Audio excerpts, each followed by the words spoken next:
umugisha mama, mwakoze gutanga umwanya wanyu mukaza ngo tubane n'abavandimwe hano muri Methodist. Nitwa Rutansi Mazimpaka nkuko nari maze kubivuga, ndi umubyeyi umazeyo imyaka itari mike.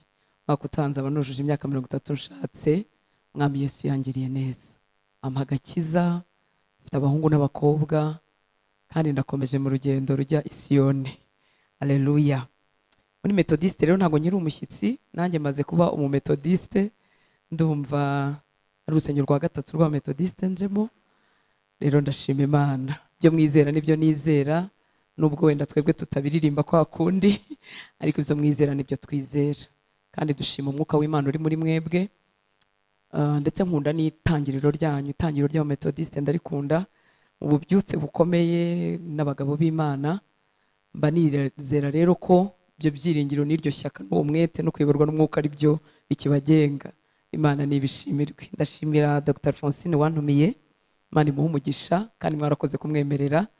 Mwashobora kumubwira uti uwo mugore w'inzaduka se twadukaniye uramujyana hehe, ko dufite ibintu byubatse ku murongo, ariko mwarakoze kumwemerera. Imana ibahe umugisha. Reka tuganire gato ijambo ry'Imana, hanyuma tujye muri biriya byiciro. Mufite intego nziza ivuga gukora byose tubikuye ku mutima, ndetse twakomeza tuvuga ngo nk'abakorera databuja mukuru. Mu Bakolosayi igice cya 3 ndasoma umurongo 23 no 24, ari naho tuzaguma hafi aho gutyo uko umwuka wera azadushoboza. Nabihaye umutwe uzakomeza kuvuga ngo dukore byose nk'abakorera data, kandi nshimye Imana kubw'abakozi b'Imana bose muri hano. Imana ibahe umugisha, n'abari mu kiruhuko cy'izabukuru n'ikiruhuko cyo gukora imirimo wenda myinshi, ariko kubana n'Imana no gukorera Imana ntibigira ikiruhuko. Rero turabubashye kandi Imana ishimwe. Abaho gutangira ariko gusohoza neza kuko karushaho gukomera. Rero turabubashye muri byitegerezo byiza byakomeza abari inyuma yanyu n'abakiri bato. Aho ngaho mu rwandiko Paulo yandikiye Abakolosayi igice cya 3, reka mbere ku murongo wa 23, ari naho harimo insanganyamatsiko yacu cyangwa intego yacu. Haravuga ngo ibyo mukora byose, ubwo iyo bavuze byose nyine biba ari byose. Ibyo mukora byose mubikore mubikuye ku mutima, nk'abakorera shobuja mukuru, badakorera abantu. Ibyo mukora byose ndayikunda yo muri Bibiliya, na bose nkayikunda, ubwo haba hatavuyemo na kimwe. Ibyo mukora byose mubikore mubikuye ku mutima, nk'abakorera shobuja mukuru, badakorera abantu. 24 yakavuga ngo muzi yuko muzagororerwa nawe muhawe wa murage, kuko mukorera shobuja mukuru Kristo. Abantu batazi iby'uwo murage uri hakurya hari aho tugana, biragoye ko bakora byose nk'abakorera Imana, kuko ingororano zabo n'ibihembo byabo biba bigarukira inahangaha. Ariko ikidutera umwete n'igisunika umutima wacu n'ikiduha ishyaka ridakama, nuko tuzi ko hari undi murage tubikiwe hakurya ya hano. Haleluya. Uyu murongo rero ukavuga ngo muzi yuko muzagororerwa nawe wa murage. Babwire ko ingororano tubikiwe mu ijuru ntizigira igisa nazo inahangaha. Haleluya. Mwisi wahirwa ukabyara hungu na kobwa, mwisi watunganirwa ukagira ubutunzi, mwisi watunganirwa ukaba umuntu ushimwa, ndetse umuntu w'icyubahiro abantu bakunze rwose. Ariko ingororano tubikiwe hariya hakurya ntizigereranywa n'ikintu na kimwe gishira cyangwa kibora. Haleluya. Aho rero iyo twaharungurutse, Umwami Imana akaduha guhishurirwa gato y'ibyo tubikiwe mu ijuru, bituma ubuzima tubayeho inahangaha, imyaka tumara, ibyo dukora byose tubikora bifitanye isano naho tugana, tubikora muri make tumeze nk'abakorera databuja mukuru, uwo tuzasanga ejo hazaza. Haleluya. Erega arabangutse si kera, bimeze nk'inkuru zishaje zitakivugwa, ariko Yesu araje. Ndetse umuntu avuze inkuru nk'izo babumva ari nk'umunyacyaro cyangwa utarize cyangwa utitaye ku iterambere.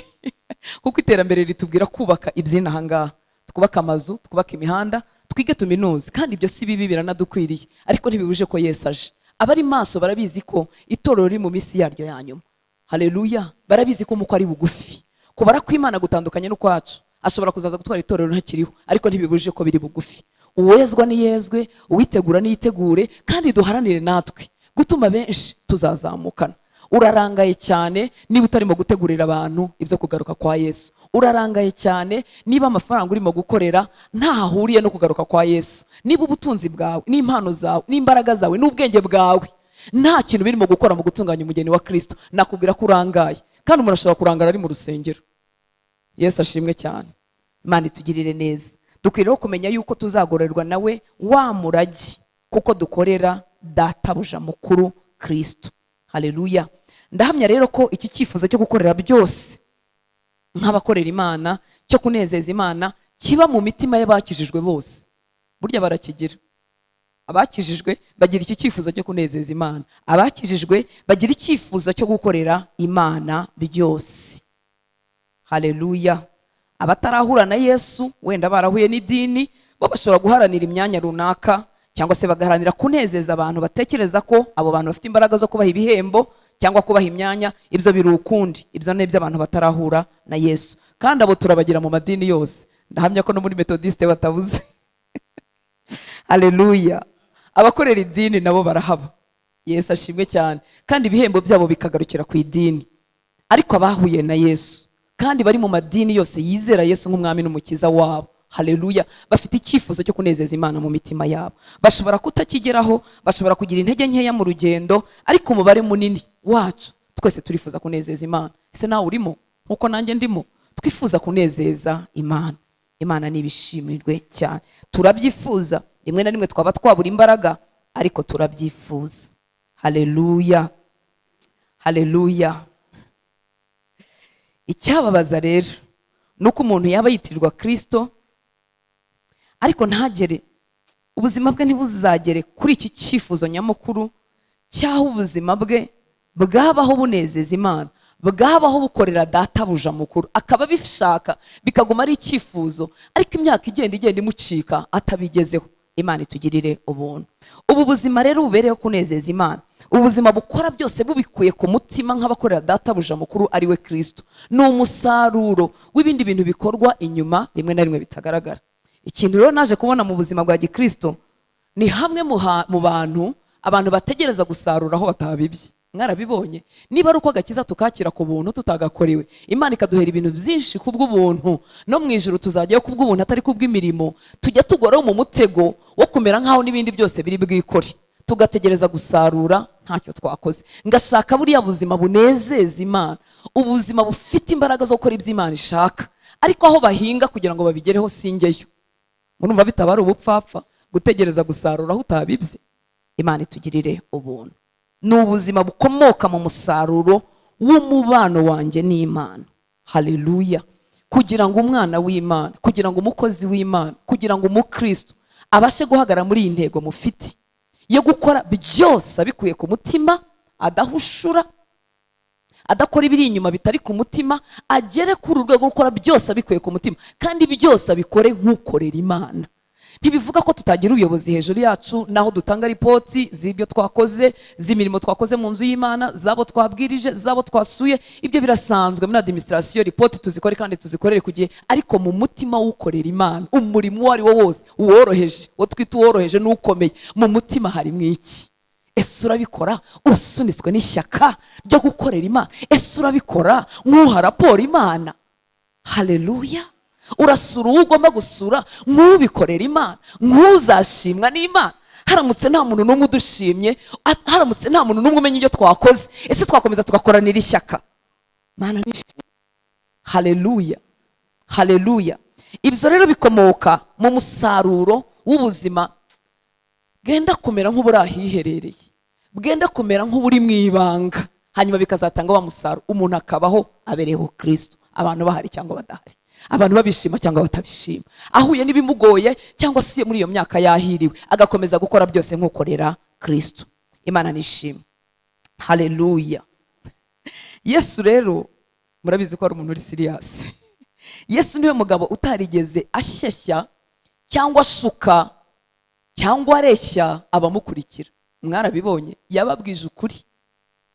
Icyanditswe ngiye gukoresha akaba ari nacyo nsorezaho iki gice, tuzakomeza cyangwa turi bukomeze ku mugoroba cyangwa n'ejo, muri ubutumwa bwiza bwanditswe na Luka igice cya 14. Ndifuza gusoma ahantu harehareho gato, 25 kugeza kuri 33. kugira ngo urebe neza ko Yesu atigeze adushuka. Ubutumwa bwiza bwanditswe na Luka igice cya 14 25 tugeze kuri 33. Reka niba twahageze dusome. Ubutumwa bwiza bwanditswe na Luka igice cya 14 25 tumanuke tugeze kuri 33. Ngo abantu benshi bajyanaga nawe, arahindukira arababwira ati, umuntu uza ahondi. Namwe wanyu ariko handitse abantu benshi bajyanaga nawe. Ubundi amatorero cyangwa insengero z'ubu cyangwa bavuga butumwa batwebwe dukunda gushagarwa n'abantu. Sinzi niba mwebwe namwe uko bimeze, ariko uramutse ukoze igiterane kizanimo n'abantu ntago wanezerwa. Ubizi intebe muramutse mutazuzuye ntago byaba biryoshye. N'abateguye igiterane hari ukuntu twajya twibwira ya magambo pastor yatubwiye yuko gishobora kuba cyakorewe umuntu umwe kandi koko, ariko kandi gatima twaba tubabaye kuko ari bake. Ariko reba uyu mugabo twakurikiye, ashagawe n'abantu benshi, ariko agiye kubabwiza ukuri gutyaye. Ngo abantu benshi bajyanaga nawe, arabahindukira arababwira ati, ninko yakababwira ati, nubwo muri benshi mwaje ariko mukwiye kumenya ibyo mwajemo ko atari ibintu byo gukina. 26. Ubwo agiye kubwira abo bantu benshi b'ikivunge ngo umuntu uza ahondi ntiyange se na nyina. Ibyo bintu namwe mwabyumvise? N'umugore we n'abana be na bene se n'abashiki be ndetse n'ubugingo bwe, uwo ntashobora kuba umwigishwa wanjye. Muranyumviye? Ashobora kunkurikira mu kivunge ariko ntashobora kuba iki? Umwigishwa wanjye. Ubu umwigishwa ninde? Ni umuntu wafashe ibintu byose abishyira ku ruhande, arabifite ariko biri no ku ruhande, ntibyuzuye umutima we. Umutima we yawuhaye Yesu. Haleluya, haleluya. Muri make ibyo bintu nibikorwaho ntibizamubuza komeza gukurikira Yesu. Nagira ibyago bigakorwaho, murabizi bijya bikorwaho. Kwa Yobu byakozweho, abana barashira, ubutunzi burashira, umugore aramwihakana. Niba rero ibyo bintu bifite byuzuye mu mutima wa Yobu, hanyuma Yobu agahura n'ibyago nk'ibyo yahuye nabyo, mwambwira Yobu ari bukomeze gukurikira Yesu? Ntago bikunda. Ni iki Yesu yababwiraga? Ubu umwigishwa wanjye akwiriye kuba umugore. Yesu aramufite, ariko harano Paulo yatubwiye ngo warongoye abeho nk'utararongoye, nguhaha arimo atunda arimo agura ngo amere nk'udatunda, ngutunze nawe amere nk'aho nta kintu afite. Mwumvise ko umwigishwa wa Yesu nuko ubifite ariko kandi ukamera nk'aho ntabyo ufite. Kubera iki? Kuko isi nibikoraho, kuko ijya bikoraho ibyago n'amakuba bijya bishyikira abakiranutsi, bijya bishyikira abasenga, ariko nibikorwaho sintakaze kuba umwigishwa. Ntutakaze kuba umwigishwa, ntutakaze ryashyaka na wa mwete twakubonaga. Muri make ukomeze ukore byose nk'ukorera databuja mukuru. Haleluya, Imana ishimwe cyane. Ngo utikorera umusaraba we ngo ankurikire. 27. Ntashobora. Yesu ni mwiza. Tekereza kubwira ikivunge ibi bintu, ntashobora. Kabwira muri make ati, mwikwishuka nimunkurikire, dusangire imitsima n'imigati, mbakiriza abarwayi, mbazurira abapfuye. Ariko ibyo kuba umwigishwa, it's a serious matter. Ni ikintu cy'ingenzi, ni ikintu gikomeye. Haleluya. Bisaba ko warangiza uwa mbere mu mutima wawe, ntabyigana n'amafaranga yawe, ntabyigana na diplome zawe, ntabyigana n'ikintu na kimwe. Abo nibo baba bigishwa. Isi rero igenda irushaho gukomera, mwarabibonye, kugenda irushaho kuruhanya. Ibande bari buyibashe bagakomeza bagakorera umwami n'umutima wabo wose, ni abanyine babaye abigishwa. Haleluya. Saba Kristo bizina, abigishwa ba Yesu nibo bari bubibashe. Ngo ninde muri mwe ageze ku bintu by'imibare? Muri make gukurikira Yesu ngakomeza nkazarinda nsaza, mukazarinda musaza mutabivuyemo, birimo ibintu by'imibare. 28. Ngo ninde muri mwe ushaka kubaka inzu y'amatafari ndende utabanza kwicara akabara umubare w'impiya zayubaka, ngo amenye yuko afite izikwiriye kuyuzuza, kugira ngo ahari ataba amaze gushyiraho urufatiro akananirirwa aho atayujuje, maze ababireba bose bagatangira kumuseka bati, uyu yatangiye kubaka inzu ariko ntiyabasha kuyuzuza. Mwumvise ko hajemo imibare? Za nyigisho zibwira umuntu ngo pfa kuza muri Yesu, tuba tugize gute? Tuba tubabeshye. Ubundi ni ngwino urebe, ngwino kwa Yesu, uze urebe, uze umwigireho, uze upfe ko kanyuma. Haleluya. Uze upfe utagisubiye inyuma. Ngwino ubanze urebe, usogongera urukundo rwe, usogongera ineza ye. Haleluya. Hanyuma nurangiza ugire gute? Ugira ute? upfe.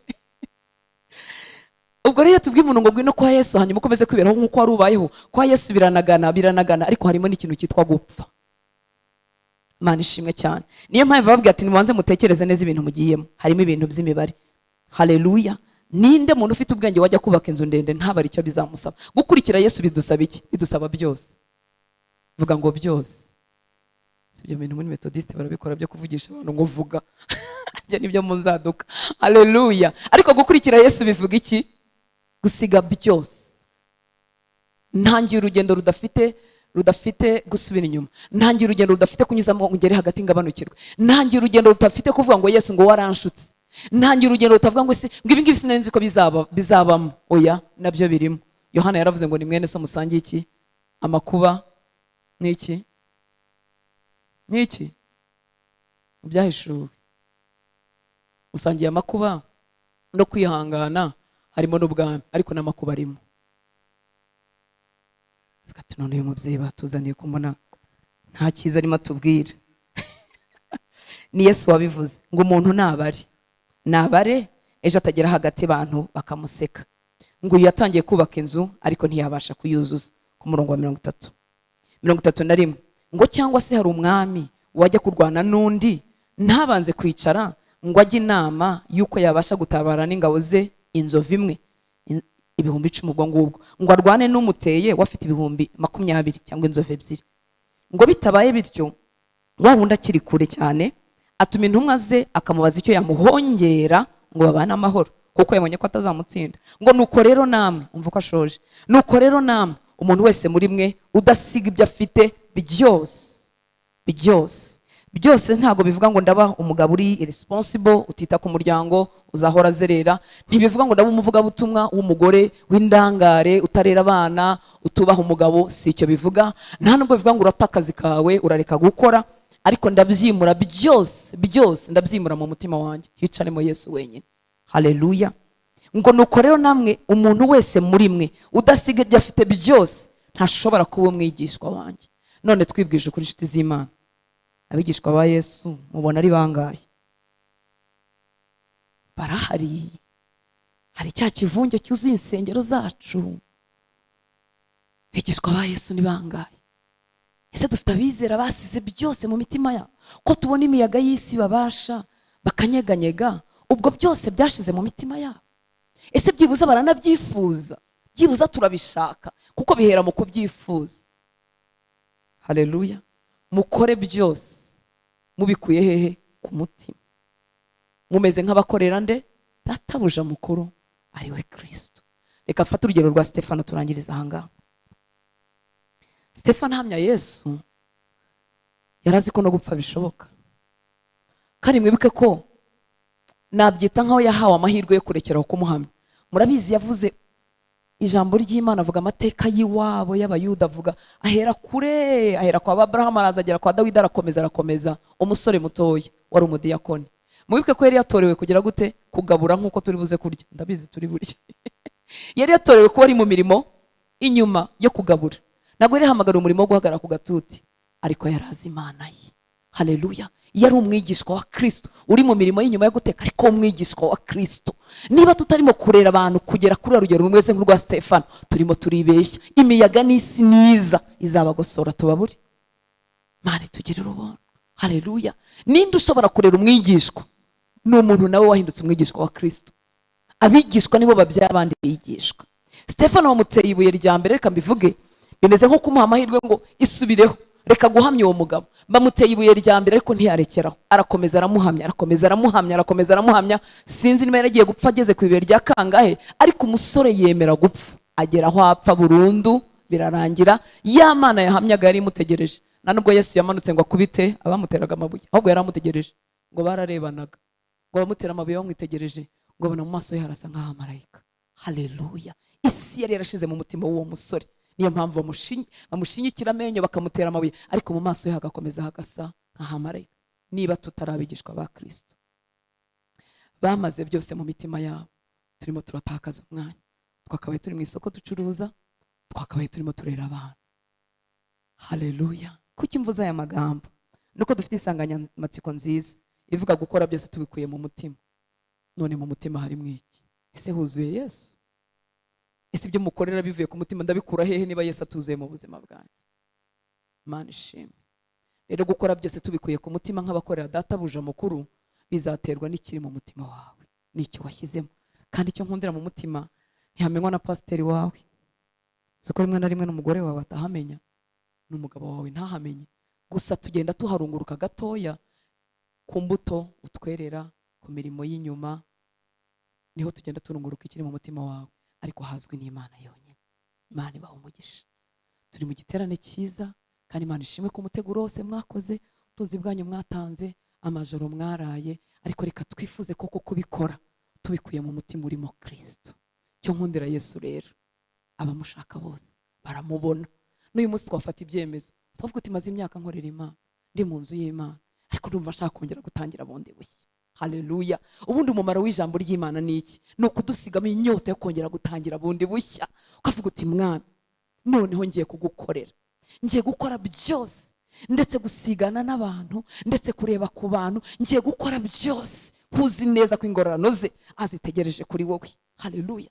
Mwabonye uyu mukuru w'igihugu yenda guca ahantu, mwabonye uburyo ibintu byose tubinoza, turatunganya tugatunganya, kuko umuntu ugiye kuza ni umuntu mukuru, ni umuntu w'icyubahiro, ni umuntu twubashye. Twifuza ko nta kintu na kimwe kidatunganya. Nshuti z'Imana, turimo turakorera umwami w'abami, umuremyi w'ijuru n'isi. Ni imbaraga ki rero wasiga utazimukoresheje? Ni butunzi iki wamwima? Ni igiki cyiza utunze wareka kumuha umuremyi w'ijuru n'isi? Kutamumenya nibyo bituma dusigana. Kavuga ubwo kana kataririmbye, ubwo ataje nanjye singira. Oya, reka dukore byose nk'abakorera databuja mukuru. Haleluya. Abatuyoboye bazanezerwa umusaruro tuzatanga, kuko tuzaba dukora byose nk'abakorera databuja mukuru. Gusigana ntikuzigera kubaho, kuko nzaba nkora byose nk'ukorera databuja mukuru. Nzahorana umwete udashira. Haleluya. Nubwo abandi bose bacogora, kuko nzi uwo nkorera. Imana ishimwe cyane. Nzahorana umwete udashira. Icyaduha umuriro w'Imana ukongera ukaka mu mitima y'abera, tukareka gukorera Imana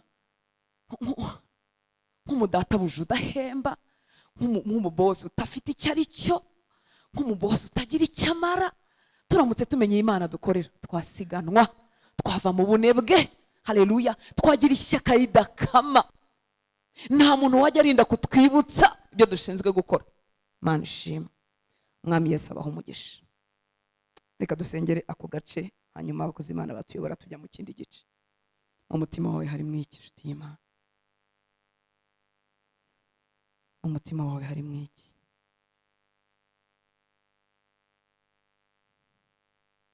Ingorane z'isi cyangwa ingorane z'abantu bakugoye mu murimo ntizaba zarakamuye ishyaka ry'Imana mu mutima wawe? Ibyo wasengeye bigatinda kuboneka ntibizaba byarakamuye ishyaka ry'Imana mu mutima wawe? Ugowe n'iki cyazimije gukora byose nk'ukorera databuja mukuru? Ni igiki gikamura ishyaka rye? Ni ugutenguhwa n'abantu? Ni ugutenguhwa n'idini wakoreye imyaka myinshi? Ni umugore cyangwa umugabo utakumereye nk'uko washakaga? Ni umubiri se waguhindutse? Ni igiki cyajimije ishyaka ryawe? Ni igiki gituma tutarimo kubona abera basiganwa n'umwete mwinshi? Ni igiki kirimo gutuma tubona abakristo bataryohewe no kwitwa abana b'Imana? Mu maso hacu hakaba hakanyaraye, tudafite uburyohe bwakurura batazi Imana yacu. Reka tukizanire Yesu wikanyukanya gatoya, mubwire uti ndumva nifuje kongera gusiganwa, ndumva nifuje kongera guha umutima wanjye ukawuzura wose, byakubyigaga bigakurwamo, nkongera gukora byose mbikuye ku mutima muzima ubuziwemo nawe Kristo, kugira ngo nkore byose nkugukorera databuja mukuru. Reka dusengere mu mitima yacu akanya gato. Data, twese abari hano turi abakunzi bawe, turi abagore n'abagabo, b'abahungu n'abakobwa wakunze, babandi waguze amaraso menshi. Turi hano kuko tugushaka pe, turi mu bagufitiye inyota, turi mu bafite ishyaka ry'ibyawe, turagukunda, dukunda inzu yawe, dukunda umurimo wawe, niyo mpamvu turi hano. Dufite ibyo twasize kuko tugushaka kandi tugufitiye inyota. Tukuzanira imitima yacu, kugira ngo ibyayibabaje, ibyazimije ishyaka ryawe muri twebwe, ibyadukonjesheje bikaduhindura abakristo bakazuyaze, byagiye bitugabanya buke bukeya, amasengesho yacu akazima, igicaniro cy'amasengesho kikazima, ubusabane bwacu nawe bukazima, urukundo twakundaga ijambo ryawe rukagenda rugabanuka, tukaryegura gusa ari uko tugiye gushaka icyo tubwira abantu, n'ibindi bisa nk'ibyo mwami byatuzimije. Turakwinginze ngo tugarukeho. Reka iki gicamunsi kitubera igicamunsi cyo guhura nawe. Ndagushimira ko twese tuzi mu mazina yacu, buri muntu muri twe n'uw'agaciro imbere yawe, nubwo turi abakozi bawe ariko turi abana bawe. Icyo nicyo kizatuzana mu bwami bwawe. Twikubise imbere yawe rero nk'abana, duhamagara kubaho kwawe ngo tugerere indani mu mutima, ahababajwe n'umugore, ahababajwe n'umugabo, ahababajwe no kubura amafaranga, ahababajwe no gusuzugurwa, ahababajwe n'indwara, ahababajwe no gupfusha, ahababajwe n'ibitandukanye bitugosora by'isi, naho tugerereye umwami w'abami uhakize, kugira ngo ishyaka ryawe ryongere rigaruke mu mitima yacu, tugukorere dusiganwa, kuko turabizi kuri bugufi kugaruka, turabizi ko tutazabaho nk'imisozi, turabizi ko turimo tugusanga. Garura ishyaka ryawe mu mitima yacu, natwe tuvuge nkawe mwami Yesu, wabwiye abigishwa bawe bafite ibindi byo kurya mutazi, ngo gukora ubushake bw'uwantumye no kurangiza umurimo we. Tugeze aho hantu, gukora ubushake bwawe, gukora byose nk'abagukorera, byongere bihinduke ibyo kurya byacu n'ubushake bwacu. Dukize kurangara kwateye none gutuma dukorera isi nk'abazayihoramo. Dukize utwibutse ko ingororano zacu ziri mu ijuru. Dukize utwibutse ko tubikiwe wa murage, hakurya y'ubu buzima, hakurya yo gutunga cyangwa kudatunga, hari ubundi buzima tubikiwe. Ongera ubyandike mu mitima yacu. Ndasenga mwami nk'uko Pawulo yasengeye rya torero, ngo amaso y'imitima yacu ahweze, tumenye ibyo twiringizwa nawe uduhamagara mwami w'abami, ko atari ibyina ahangaha. Ibyina ahangaha n'abatakuzi barabitunze. Fungura amaso yacu ahweze, tubone ibyo twiringizwa nawe uduhamagara hakurya y'ubu buzima, biduhindukira imbaraga n'umwete wo kugukorera tutagicogora. Umugisha abakozi bawe, umugisha abashumba bashumbira itorero, umugisha abakora imirimo itandukanye, kugira ngo iki gicaniro cya hano kuri Methodiste gihore cyaka. Urakoze nyaguhora ku ngoma, tuguhaye icyubahiro. Mwuka wera turakwemereye, ukora uwo murimo nk'uko ubishaka mu mitima yacu. Ni mu izina rya Yesu dusenze, amen. Mwami Yesu abahe umugisha. Urakoze.